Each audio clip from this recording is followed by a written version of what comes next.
Hi there folks, welcome back to Colorado Curated's Back to Basics. Today we will be going over how to make fresh pasta dough. In our bowl here, we've got 1 cup of all-purpose flour and 1 cup of semolina flour. To that, we're going to start cracking eggs. I'm going to start off with about 3 eggs here, and if I need more, I will add them. Turn it on to low and let it mix. The thing with pasta dough is that it does take quite a bit of time to mix properly. This is going to be an incredibly stiff, incredibly dry dough. So do not over add eggs.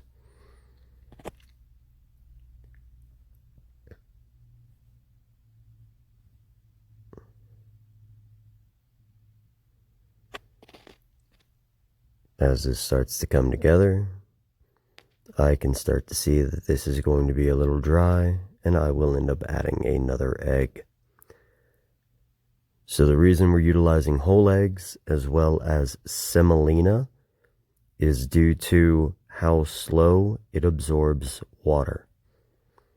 So the eggs create a barrier as well as a binder, and semolina, being a hard durum wheat flour and not a softer white flour, will allow this to be nice and stiff and have a texture as you bite it.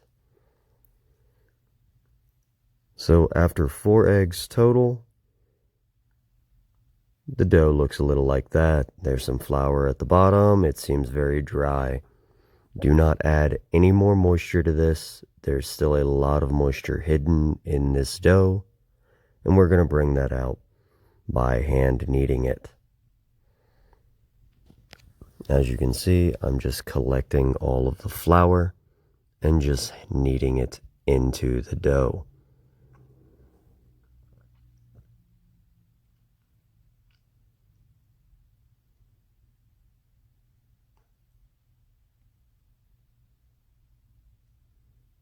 Make sure to use your back and shoulders for this. Do not try to use your arms, as it will not work.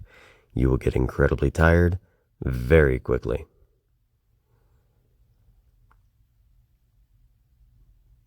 And after a couple minutes of kneading, you're going to end up with a relatively stiff, relatively dry dough that looks like that. So what we're going to do is take a plastic Ziploc bag, place the dough inside of it, let the air out so it doesn't dry, and then place it in the fridge for about an hour. After an hour has passed, your dough is going to look a little like this. We're just going to start flattening this dough. Now, if you have the time and the shoulder strength, you can do this all by hand with a rolling pin. There are plenty of people over in Italy, as well as some places here in the United States, that do so. I, however, weigh $150 soaking wet with boots on, so I will not be doing that. I'm going to square this off into a nice long rectangle, and I'm going to move to my pasta machine.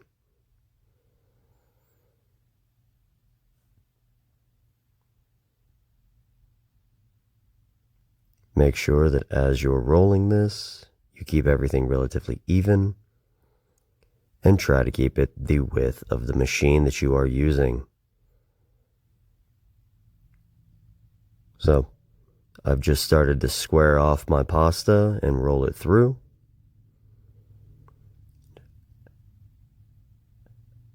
I start at the lowest number, which is usually a 1 on my machine, and I go to the highest.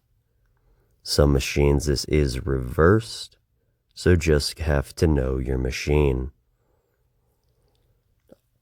On each number setting, I send the pasta through twice. And this allows the pasta to stretch, relax, and then get stretched again. This allows it to not harm your machine as it goes through, as well as gives your pasta time to become nice and elastic. Make sure to take your time with this, as this is a very important part of pasta making. We're just going to bring this down until it is incredibly thin and almost transparent in nature.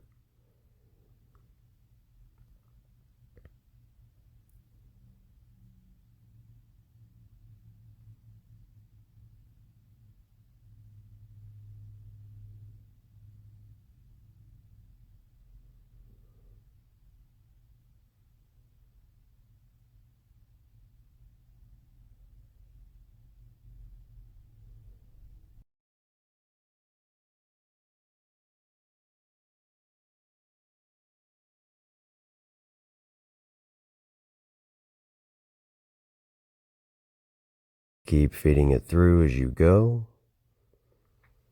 And there you are, folks. This will be the last time it goes through. As you can see, light passes through the pasta, and that's it. Well, folks, that was this week's Back to Basics video. I hope you enjoyed making pasta with us this week. We hope to see you back here same time next week to make a different video.